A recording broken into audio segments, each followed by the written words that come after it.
¿Alguna vez te he preguntado qué es lo que sucede con la inflamación? ¿Qué pasa debajo de ese enrojecimiento después de haber sufrido un accidente o una lesión en alguna de nuestras extremidades? Bueno, está en el lugar correcto.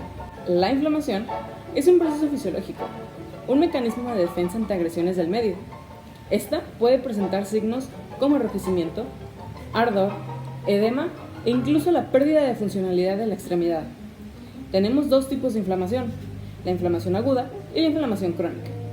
Pero el propósito de este video es demostrarte que la inflamación va más allá de ese enrojecimiento a simple vista. Bueno, pues permítenos demostrarte qué es lo que sucede con tu cuerpo o en tu cuerpo después de este lamentable suceso. Acompáñame.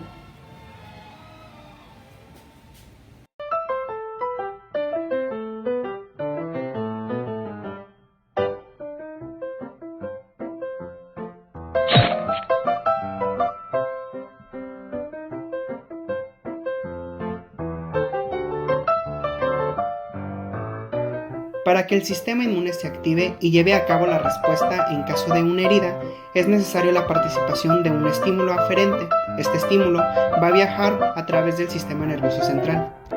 Hay muchos tipos de estímulos. En este caso, al hablar de amputación, podemos tomar a la anestesia como uno de estos tipos de estímulos que van a generar una respuesta y una activación del sistema nervioso central que va a enviar la información hacia el sistema inmune para la producción de dos respuestas: inflamación o, en el caso de alguna infección, fagocitosis. Lo primero que sucede durante la inflamación es la respuesta vascular, que consiste en una vasoconstricción momentánea a la que sigue rápidamente la vasodilatación regulada por mediadores lipídicos y productos vasoactivos. De esta manera, el flujo aumentado al inicio en los vasos sanguíneos producen calor y eritema, dos signos claves de una inflamación. Posterior a eso, esta dilatación ayuda a la permeabilidad de los vasos, que será útil un poco más tarde para el paso de células inmunes. Además de que se enlentece la circulación, se produce hemoconcentración y aumento de la viscosidad.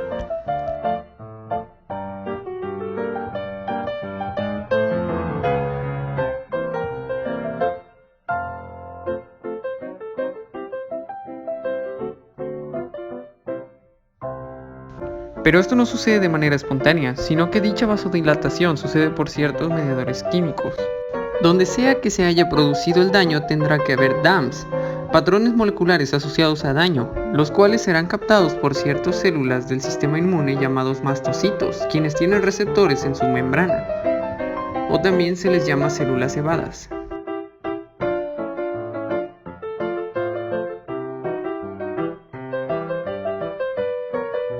Los mastocitos tienen la capacidad de liberar algunos de los mediadores proinflamatorios, como son la histamina y la serotonina. También los basófilos son capaces de liberar histamina a menor cantidad. Estas aminas vasoactivas incrementan la vasodilatación y permeabilidad. Otros mediadores químicos son los ácidos grasos derivados de fosfolípidos de membrana, que mediante la vía de lipoxigenasa se transforman en leucotrienos y por la ciclooxigenasa en prostaglandinas. Actúa del mismo modo el óxido nítrico liberado por las células endoteliales. Las quininas producen vasodilatación y estimulan terminaciones nerviosas del dolor, mientras que la bradiquinina es igual un potente vasodilatador. También durante la activación del complemento son liberados algunos componentes proinflamatorios, como lo son el C3A y el C5A, liberados durante la formación de convertasa C3 y C5 respectivamente. Posterior a esto hay otros factores que inducen la respuesta quimiotáctica. Los liberados por los monocitos son SFA y C3A, son capaces de llamar a los eosinófilos. NCF junto a C5A atrae y activa a los neutrófilos. El factor activador de plaquetas es capaz de activar neutrófilos y de empezar con la cadena de coagulación. PGE2 es la prostaglandina más grande, produce vasodilatación y dolor, y en coordinación con el factor C5A y LTB4 aumenta la permeabilidad vascular. Los macrófagos también son capaces de liberar citocinas proinflamatorias que ayudan en la formación del inflamosoma y reclutamiento de más neutrófilos, como factor de necrosis tumoral alfa, interleucina 1, interleucina 6, 8, 12 y 17.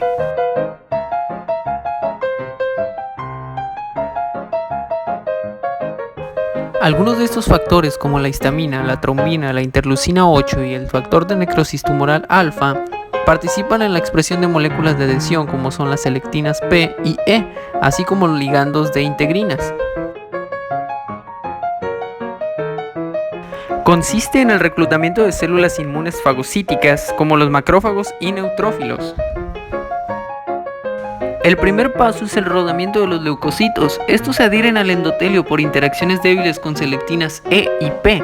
La histamina y la trombina inducen la expresión en el endotelio de la selectina P, que se une débilmente al PSGL1 de los neutrófilos. El factor de necrosis tumoral alfa y la interleucina 1 liberados por los macrófagos estimulan la aparición de la selectina E, cuyo ligando se une al ESL1 del neutrófilo. El segundo paso es la adherencia estable, que se lleva a cabo por medio de integrinas VLA4, VCAM1 y MADCAM1.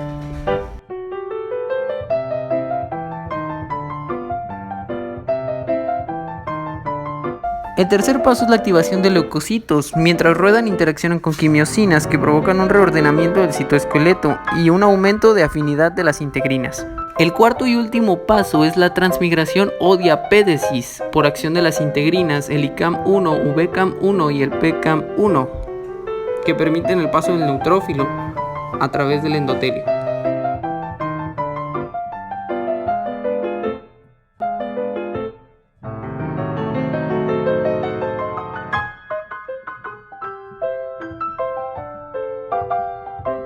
En este tipo de respuesta también llegan los macrófagos, quienes tienen acción fagocítica. Los macrófagos reconocen antígenos cubiertos de opsoninas IgG o C3b.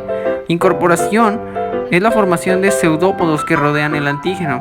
Al interiorizarlo, forman una vacuola fagocítica. En la granulación ocurre una descarga de lisosomas en la vacuola. Se forma el fagolisosoma.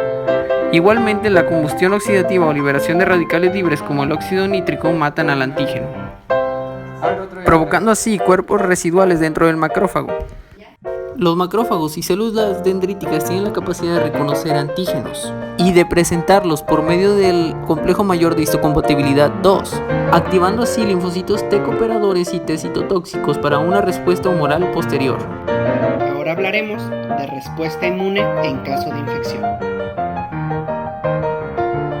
Cuando sufrimos alguna herida, somos más propensos a ser invadidos por uno de los enemigos más grandes del sistema inmune, las bacterias. Estos son microorganismos encargados de producir las infecciones, además de que van a propiciar la respuesta del sistema inmunológico, responsable de la eliminación de este antígeno no deseado. Para eso va a reclutar a nuestro aliado, el linfocito B, que es el encargado mediante sus anticuerpos de adherir a la bacteria, transportarla hacia el sitio de presentación. En el tejido vamos a tener a los linfocitos T colaboradores. Estos se van a unir a nuestro linfocito B para formar un complejo que se necesita para la creación y proliferación de células P o plasmáticas y células M o de memoria. Ahora, continuando con los anticuerpos, sabemos que estas son las estructuras responsables de capturar y presentar a la bacteria a otras células muy importantes en este proceso, los macrófagos, que van a ser los responsables de llevar el proceso de fagocitosis, que es un proceso mediante el cual el macrófago engluye a la célula bacteriana y la destruye. Todos estos procesos van a servir para que las células M generen memoria acerca de este microorganismo que causó la infección, para así que en futuras infecciones los anticuerpos capturen de manera correcta a todas las bacterias que se introducen en nuestro cuerpo y puedan generar la respuesta inmune necesaria. Y así se lleva a cabo la respuesta inmune en caso de infección.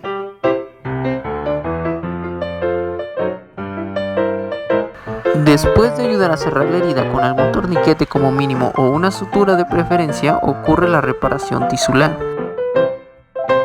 La primera fase consiste en la formación de un coágulo por medio de la cascada de coagulación, con una vía extrínseca y una intrínseca para que la trombina actúe sobre el fibrinógeno, produzca fibrina, por medio de los factores de coagulación. De esta manera la fibrina, los neutrófilos, eritrocitos redundantes y otros desechos serán usados por las plaquetas para formar un coágulo.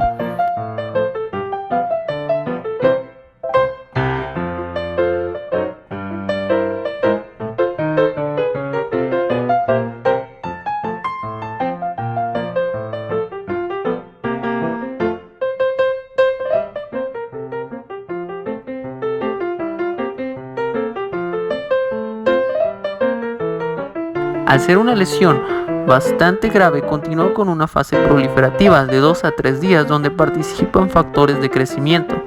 Después ocurre la fase de reepitelización, que es la formación de una barrera contra el medio externo, una cubierta epitelial.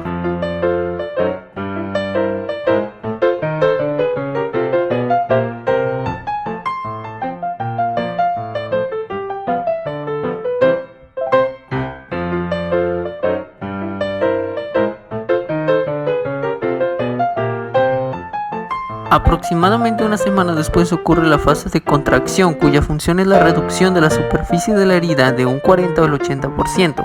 Después viene la fase de maduración y remodelación, meses después, donde aumenta la resistencia mediante líneas de tensión.